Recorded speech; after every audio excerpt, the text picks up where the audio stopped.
I am blessed with a son called Lamo Itemesi. Lamo is a carrier. We tested him. He's a carrier of the disease. So a brief story about me. I was born. Uh, I was born. Then 7 years later, they discovered that I have sickle cell anemia. Apparently, or when I was born in Nairobi, there was no hospital that could figure out what was wrong with me because I was a chubby baby. So I was sick all the time. So finally, my mom was suggested to go to Mombasa, in Coast General Mombasa, to get me tested. So I was tested and they found me at sickle cell anemia. It didn't come as a shocker because in our family, my cousin, who were the same age, she will be turning 39 in October, had the same as the same sickle cell. So and ours was discovered early. Yeah, it was discovered when she was 2 years of age. That's how. Yes. So by God's blessing, God has enabled me. I was supposed to die at the age of 10, but 10 passed. 18 passed. At 20, the doctor was like, now this stage is the hardest. This stage, most of them did not survive. Most of them wanakuanga wagonjwa sana. So just be prepared. Anything can happen at 20. At 20, I passed. Yeah. 30, they stopped talking. Yeah. And at 30, I got married to a very beautiful Kamba girl. Yeah. We did a very big wedding and we thank God. And in that wedding, I called it, I am a witness. We are witnessing what the Lord has done and what the Lord can do. So if you're a warrior here, there is hope.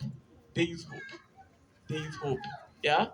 So I went to university and I studied medical microbiology.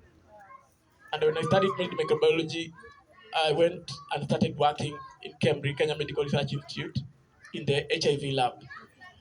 I did my master's in virology. So that time, when I was doing my master's in virology, I felt sick. Sickle cell had affected my right leg. For a long time, I didn't know what was happening. I was just treating pain. As my friend Elvis, my brother Elvis has said, I was just being given painkillers to numb the pain. Now, the, the danger with sickle cell is when it blocks, when the red cell blocks the way of the blood, it destroys the organ because the organ does not receive oxygen. So for a long time, my hip was not receiving oxygen. So I got something called a vascular necrosis, whereby my all of this hip of mine got spoiled. So I was walking with crutches, and I was told the only way I can walk was if I go for hip replacement. Yeah.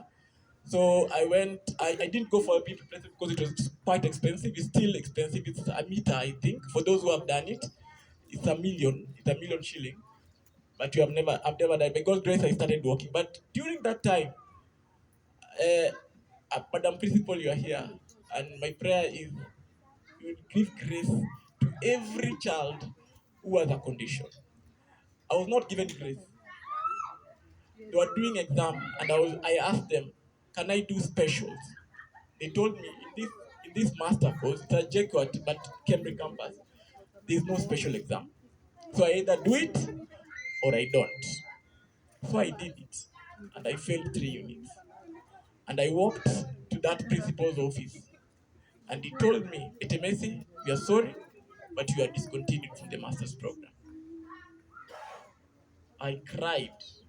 I begged this man. But they give me a chance. But it's only 3 subjects that I've failed. Only 3 subjects. Please give me a chance. They told me it's impossible. The rule is there's no special exams. If you failed, you're gone. So I didn't finish my master's. I tried appealing. I remember entering the head of department's office, the dean of students, I think, and I was told, Apathy Hospitali, this is not an hospital, so we can't have grace for you. We can't treat you. So what you have done, you have failed. So you don't have anything. You just go. And I was chased from that. From that point, I decided I will fight for every warrior.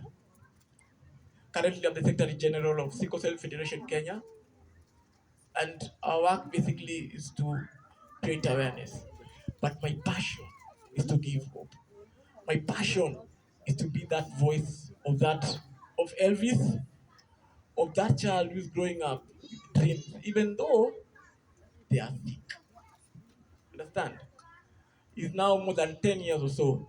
So last year, JK told me that yes, I can continue with my master's.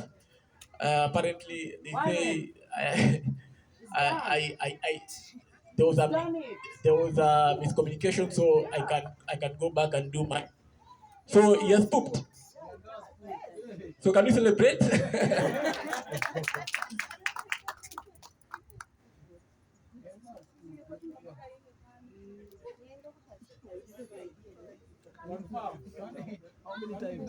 Confirmation? Yes.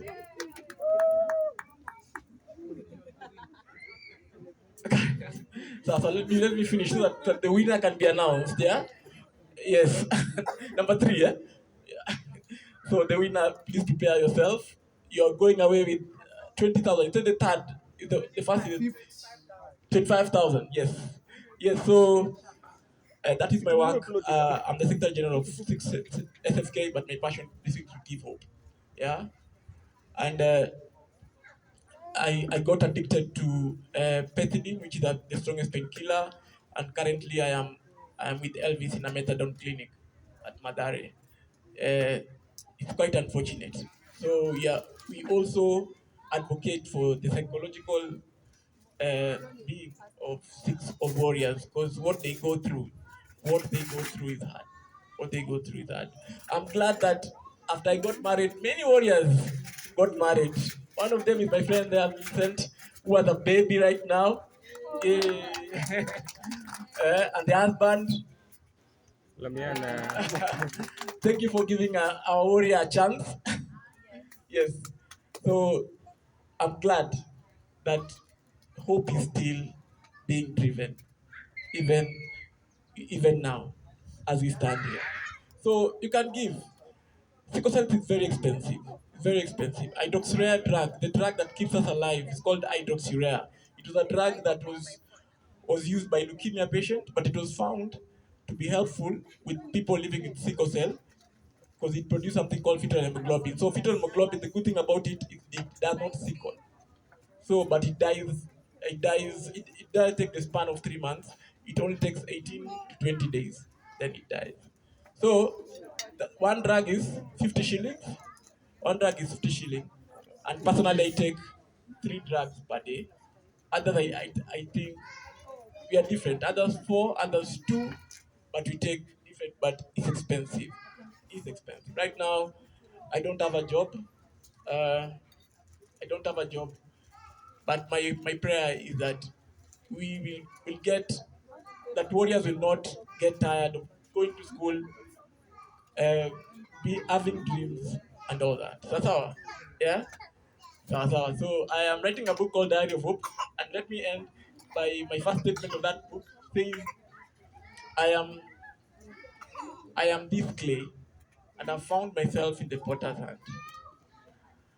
And as the potter take a lump of me, I notice the beautiful vessels around the room.